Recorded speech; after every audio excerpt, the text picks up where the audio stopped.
Hello student, स्वागत है आपका अपना यूट्यूब परिवार रविश बायोलॉजी क्लासेस में।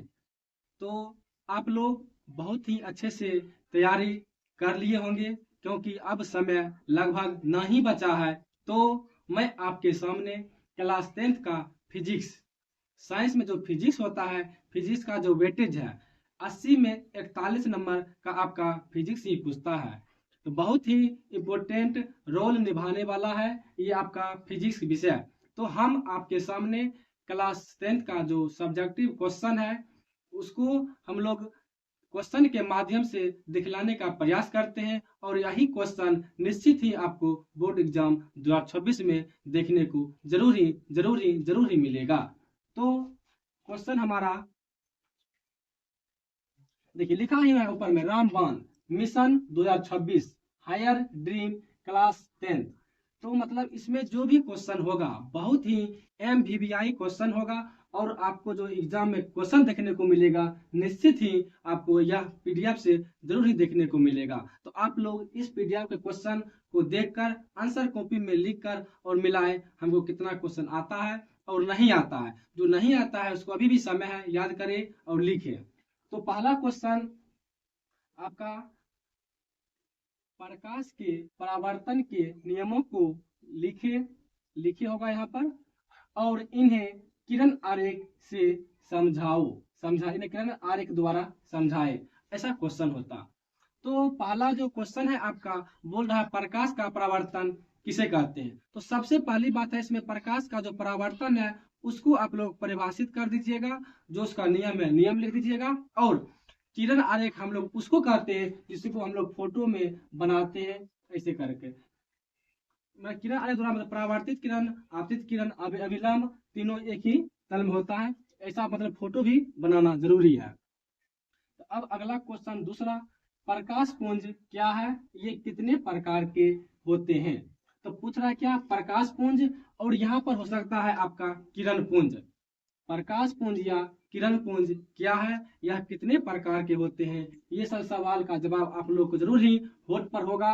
बहुत ही इजी सब क्वेश्चन है और यही सब क्वेश्चन एग्जाम में जरूर ही देखने को मिलेगा। तीसरा क्वेश्चन, अवतल दर्पण के 4 उपयोग को लिखिए। अब देखिए अवतल दर्पण के जो 4 उपयोग है उसको हम लोग को लिखना है। मतलब क्या, अवतल दर्पण का प्रयोग हम लोग किस में करते हैं। यहाँ पर आंसर हम लोग बहुत शॉर्ट तरीका में समझते हैं। जो रोड लैंप या स्ट्रीट लाइट या पथ दृश्य को छोड़कर कुछ भी हम लोग देखेंगे उसका जो हम लोग उपयोग करेंगे किसमें करेंगे, अवतल दर्पण में करेंगे। किसमें करेंगे, अवतल दर्पण में करते हैं। तो अगला क्वेश्चन 4 नंबर है, अवतल दर्पण को अभिसारी दर्पण क्यों कहा जाता है। अब चौथा क्वेश्चन है, अवतल दर्पण को अभिसारी दर्पण क्यों कहा जाता है। क्योंकि इसमें जो होता है क्या है, प्रकाश जो किरण है वो मुख्य अक्ष के समांतर जब दर्पण पर पड़ने के बाद परावर्तित होती है तो मुख्य अक्ष से निकल जाती है। इस तरह से बहुत सारे किरण क्या होता है दर्पण पर पड़ने के बाद परावर्तित होकर मुख्य फोकस से निकल जाती है, इसीलिए हम लोग कहते हैं क्या, अभिसारी दर्पण। अभिसारी दर्पण में होता क्या है, अभिसारी मतलब होता है एक बिंदु पर कोई बहुत सारा प्रकाश जमा होना। एक बिंदु पर बहुत सारा प्रकाश क्या होता है, जमा होता है। क्वेश्चन नंबर 5, उत्तल दर्पण का उपयोग स्ट्रीट लाइट में क्यों किया जाता है। उत्तल दर्पण का जो उपयोग है हम लोग सीधा समझना है, उत्तल दर्पण का उपयोग मात्र 2 ही लाइट के रूप में करते हैं, एक पथ दृश्य और स्ट्रीट लाइट या रोड लैंप के रूप में करते हैं। तो हम वहां से हमारा एक क्वेश्चन यहाँ पर फंस गया है, कौन, स्ट्रीट लाइट। स्ट्रीट लाइट में क्या होगा, उत्तल दर्पण क्या होगा, बड़ा प्रतिबिंब। इस तरह पर इसलिए लगाते हैं क्योंकि तो इसमें दर्पण में जो लाइट होता है, लाइट पड़ने के बाद प्रकाश क्या होता है, फैलता है। क्या होता है, फैलता है, मतलब अपसारी होता है। प्रकाश क्या होगा, अपसारी होगा। इस तरह से आपका 5वां क्वेश्चन है, कुछ हम लोग हेल्प भी आप लोग करते जा रहे हैं। तो अगला क्वेश्चन 6, तो वास्तविक प्रतिबिंब और काल्पनिक प्रतिबिंब में अंतर लिखिए। अब जानते होंगे कि प्रतिबिंब होता है 2 प्रकार का, वास्तविक प्रतिबिंब और काल्पनिक प्रतिबिंब। वास्तविक प्रतिबिंब और काल्पनिक प्रतिबिंब में लिखते हैं, यहाँ पर कभी कभी हो सकता है लिख देगा आभासी प्रतिबिंब। क्या लिख देगा, आभासी प्रतिबिंब। तो वास्तविक प्रतिबिंब और काल्पनिक प्रतिबिंब में अंतर लिखना है। तो अगर 2 नंबर का क्वेश्चन पूछा तो आप लोग 2 अंतर लिखिएगा। मात्र दो दो आंसर लिखना है, और इसमें कोशिश कीजिएगा कम से कम शब्दों में जो लिखा रहता है उतना ही शब्द में उत्तर दे और सटीक जवाब दे, ज्यादा लेंदी नहीं करना है। तो अगला क्वेश्चन है, अवतल दर्पण और उत्तल दर्पण में अंतर स्पष्ट करें। तो हम लोग जानते हैं दर्पण के बारे में, अवतल दर्पण, उत्तल दर्पण। अवतल जिसका परावर्तक सतह धसल होगा, उत्तल में उत्तल होगा, बस। जिसका परावर्तक सतह उत्तल होगा वह उत्तल होगा, जो धसल होगा वह अवतल होगा। इस तरह से इसका समझने के लिए हम लोग को प्रयास कर रहे हैं, और सिर्फ इसमें क्या करना है, अंतर बताना है। अंतर पूछ रहा है, लिख देना है अवतल दर्पण और उत्तल दर्पण में निम्नलिखित अंतर है, बीच में लाइनिंग कर देना है, एक नंबर इधर एक नंबर इधर, फिर जो अंतर इसमें है वो दो दो अंतर इसमें आप लोग लिख दीजिएगा। इस अब अगला क्वेश्चन, गोलियां दर्पण के मुख्य फोकस को परिभाषित करें। जो हम लोग को गोलियां दर्पण है उसका जो मुख्य फोकस होगा उसको हम लोग का करना है, परिभाषित करना, सिर्फ बताना है किसे कहते हैं गोलियां दर्पण के मुख्य फोकस से आप क्या समझते हैं या क्या है, सिर्फ उसको परिभाषित करना है, इसमें और कुछ खास बात नहीं है। तो क्वेश्चन नंबर 9 है, आवर्धन किसे कहते हैं।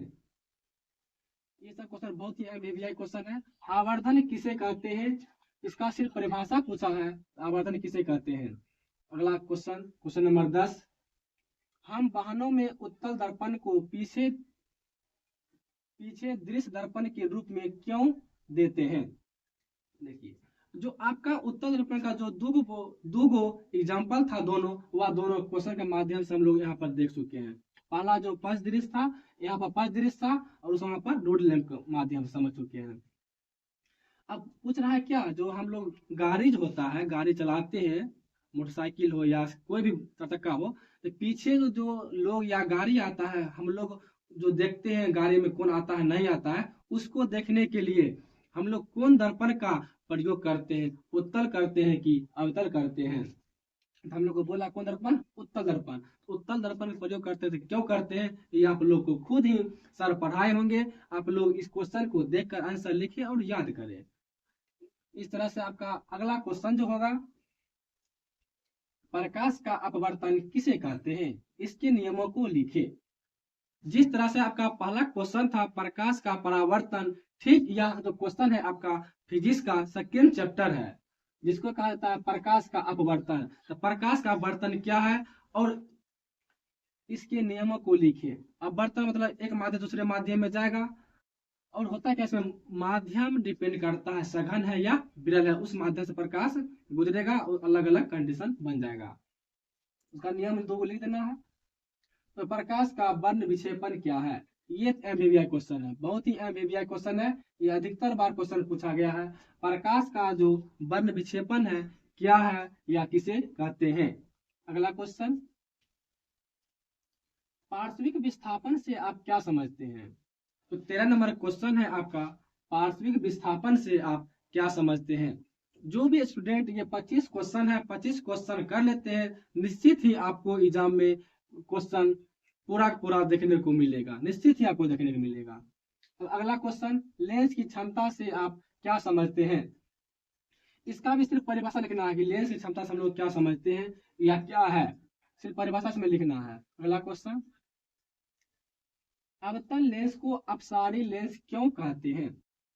देखिए, अब हमेशा याद रखिए अवतल लेंस अपसारी है, तो वहां अवतल दर्पण अभिसारी था।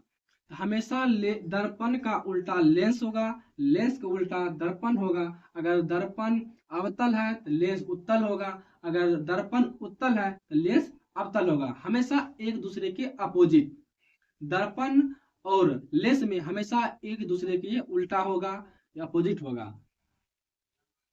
कहा कि अवतल लेंस को अपसारी लेंस क्यों कहते हैं, इसको सर आप लोग को जरूर ही पढ़ाए होंगे।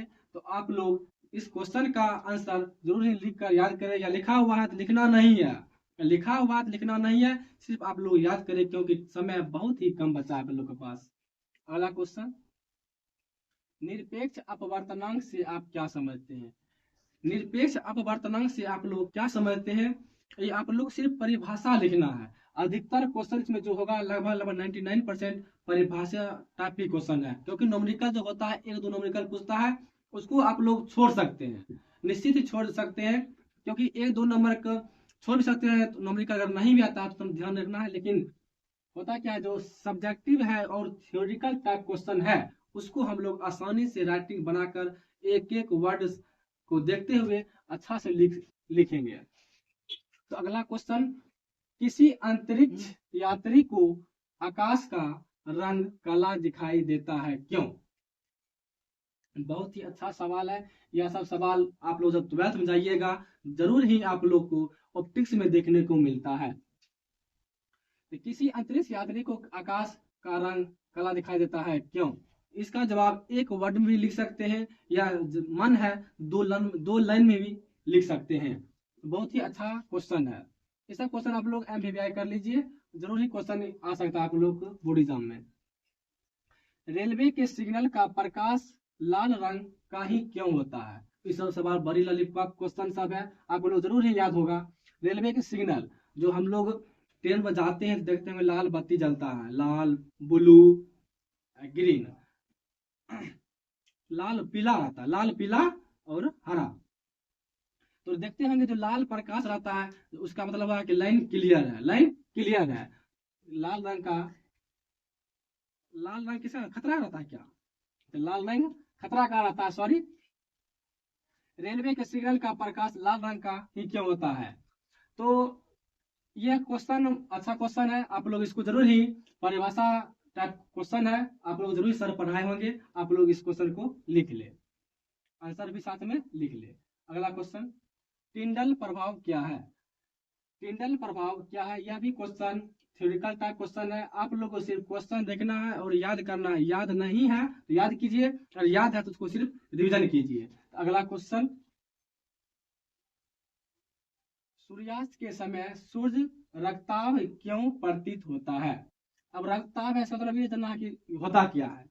रक्ताभ मतलब होता है रक्त, मतलब लाल। क्या समझना है यहाँ पर? लाल। तो क्वेश्चन हम लोग को फंसाने के लिए कुछ कुछ होता क्या है, जो वर्ड होता है शुद्ध हिंदी देता है। यहाँ पर दे दिया कौन चीज? रक्ताभ, मतलब रक्त जैसा, मतलब लाल। तो सूर्योदय के समय सूर्य लाल रक्ताभ क्यों प्रतीत होता है? यहाँ पर समझिए, सिर्फ रक्ताभ मतलब समझना है लाल। या सूर्योदय एवं सूर्यास्त के समय सूर्य रक्ताभ क्यों प्रतीत होता है? दोनों क्वेश्चन सेम है, सिर्फ अलग अलग टाइप का क्वेश्चन पूछ दिया है। अगला क्वेश्चन, स्वच्छ आकाश आकाश का रंग नीला रंग का दिखाई देता है, क्यों? स्वच्छ आकाश का रंग नीला दिखाई देता है, क्यों? मतलब कहता है क्या, आकाश जो हमारा है नीला है। कैसा है? नीला। तो नीला क्यों दिखाई पड़ता है? तो आप लोग को आंसर देना है, बताना है, क्योंकि सर पहले ही आप लोग को पढ़ा दिए हैं। तारे क्यों टिमटिमाते हैं? अब तारा जो है टिमटिमाता क्यों है, मतलब क्या, जब हम लोग गर्मी में छत पर सोते हैं तो देखते हैं कोई तारा बेसी इंजोत करता है, कोई कम करता है, चुकबुक करता है, तो क्यों करता है ये आप लोग को बताना है। अगला क्वेश्चन, तारे टिमटिमाते हैं परंतु चंद्रमा तथा ग्रह नहीं टिमटिमाते हैं, क्यों? ये सब क्वेश्चन बहुत ही अच्छा क्वेश्चन है, समझने वाला क्वेश्चन है। आप लोग इस क्वेश्चन का जवाब जरूर ही कमेंट बॉक्स में दीजिएगा। क्वेश्चन नंबर 23 का, तो तारे टिमटिमाते हैं परंतु चंद्रमा तथा ग्रह नहीं टिमटिमाते हैं, क्यों? अगर आप लोग पूरा वीडियो देखते हैं निश्चित ही आपको यह PDF से या बोर्ड से जरूर ही आप बोर्ड एग्जाम में देखने को मिलेगा। क्वेश्चन नंबर 23 आप लोग जरूर ही कमेंट इसका आंसर कीजिएगा या फोटो भेजिएगा। नहीं होगा तो भी बोलिएगा, क्वेश्चन का जवाब हम लोग जरूर देंगे।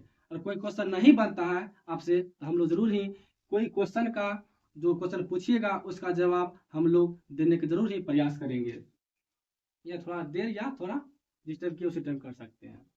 बादलों का रंग सफेद होता है, क्यों? बादलों का जो रंग होता है व्हाइट या सफेद या उजला क्यों होता है, ये बताना है।